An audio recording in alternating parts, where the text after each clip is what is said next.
Hello world, Dano here, stacking paper as always, and today we are reviewing The Last Castle by Jack Vance. This is a novella slash novelette, depending on how you want to, I guess, quantify the word count. It's a very short book, um, and it won both the Hugo and the Nebula Award for that year for 1966, which is very impressive. And yeah, this is an incredible story. I give it a 9 out of 10. It's like Jack Vance has been on my radar for many years. I own a lot of his books. Like I own the entire Dying Earth sequence. I own the Lioness books. I think book 1 and 2. But I had never gotten around to him. I think I read a short story or two by his, but that's it. Um, this is the first, I guess, like it's not a novel. It's only a novelette, but it's the first like larger form body of work I've read by him, and yeah, absolutely incredible. I can see why he's such a force in the genre and why he inspired so much. A big reason why I wanted to read Jack Vance is because he's the main inspiration for Gene Wolfe's Book of the New Sun, and anyone that Gene Wolfe looks up to must be amazing because Gene Wolfe is just top shelf. Um, but yeah, this story is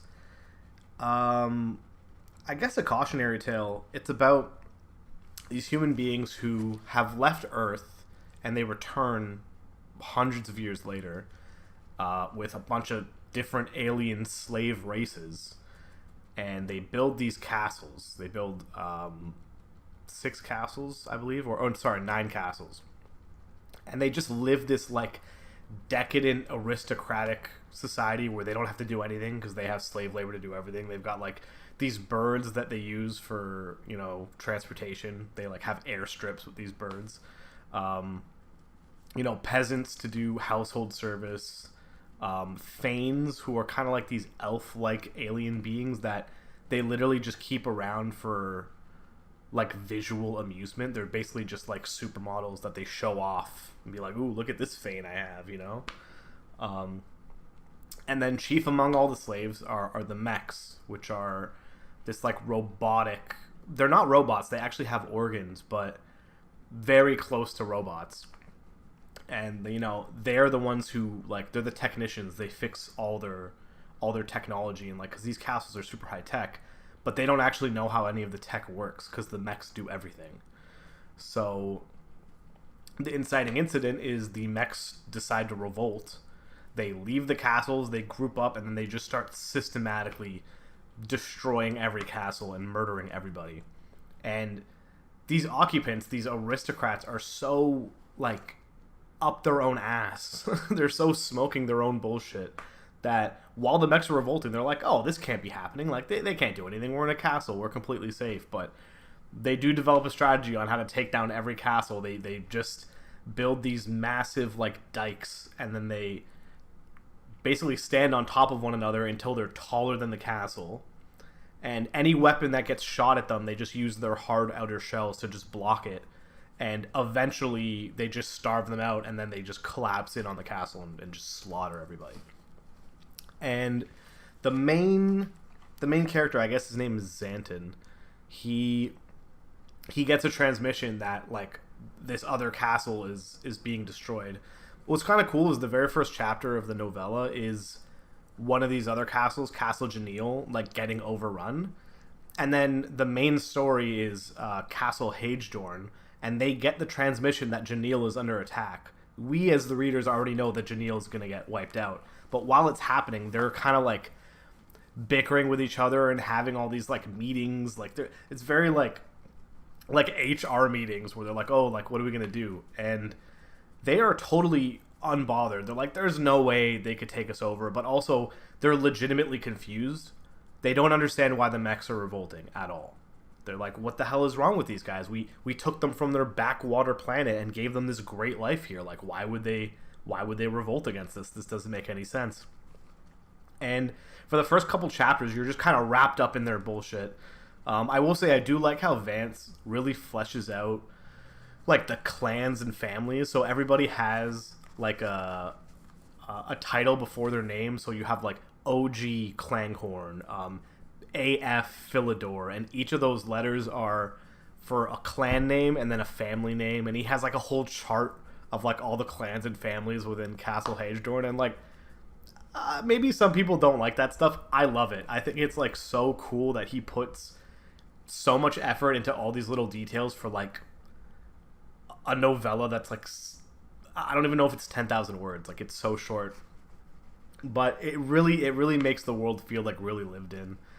And yeah, so this guy Xanten, he seems to be the only one that realizes there's a problem, and that, like, everyone else is like totally unbothered. Like, they have these pageants, right, where they show off their fanes, their like elf slaves, as just like, it's literally like how do I put it? If you ever watched It's Always Sunny in Philadelphia, it's like Frank Reynolds' Little Beauties, where he does like this weird beauty pageant. That's what it feels like.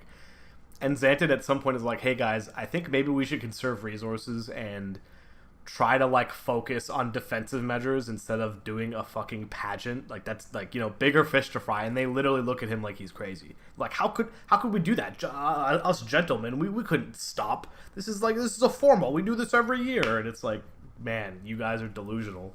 And I think the best part of the novel is when he leaves the castle, because in the lore of this story, these humans left the earth like 1,000+ years ago, and there were some humans that were left on the earth, and they became the nomads. They're like way dumber. They're kind of Neanderthals. They live like hunter-gatherers, live in tents and shit.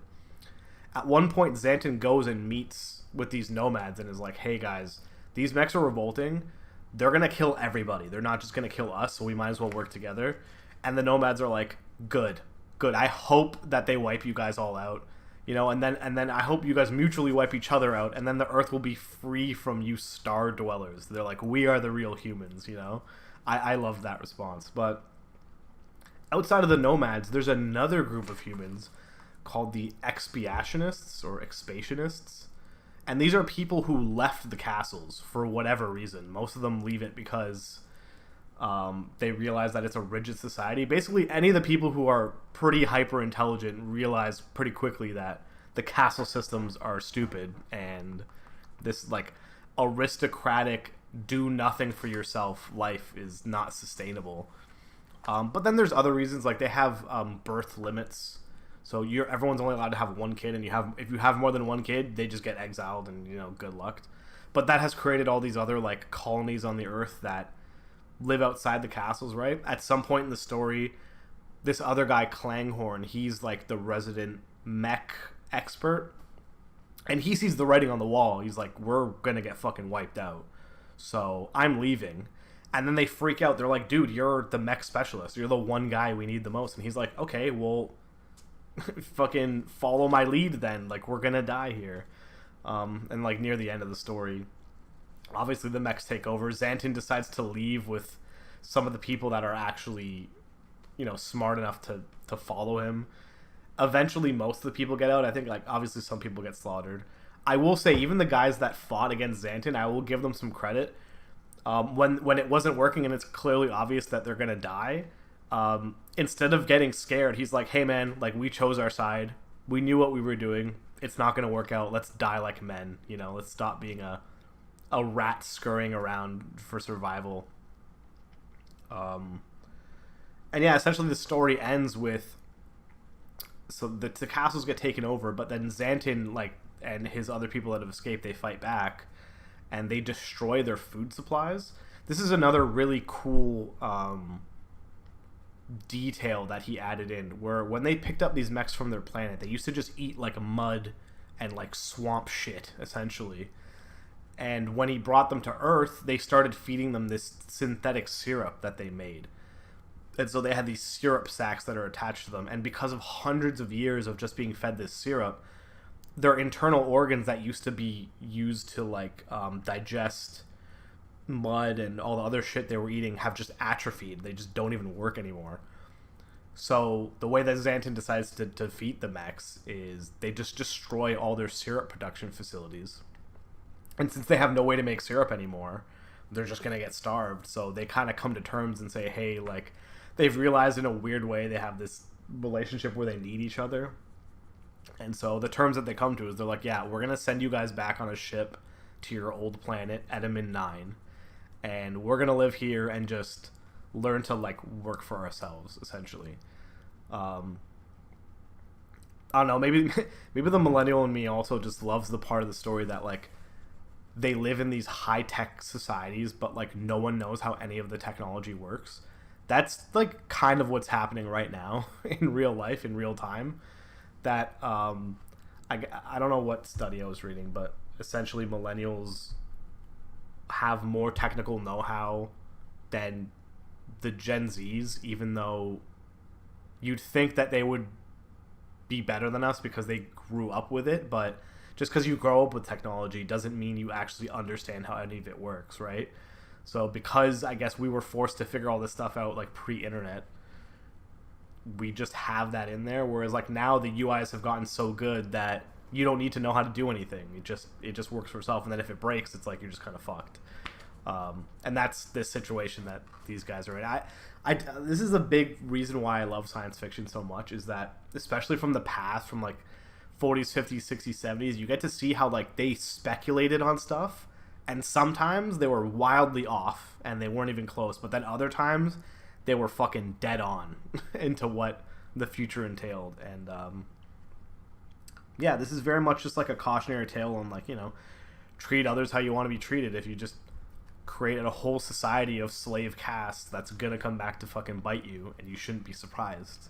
The sins of the father shall be visited upon the son type thing.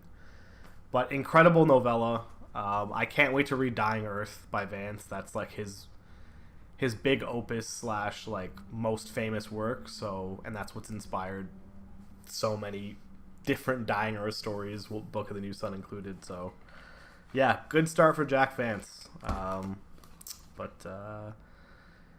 Where's that going to go with this? What am I reading now? I'm currently reading Crash by J.G. Ballard.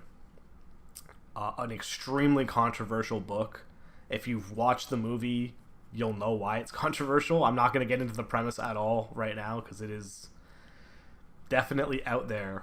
But Ballard is an incredible writer, so this is my first full novel I've read by him. I've read some short stories, but Ballard's style is just so unique.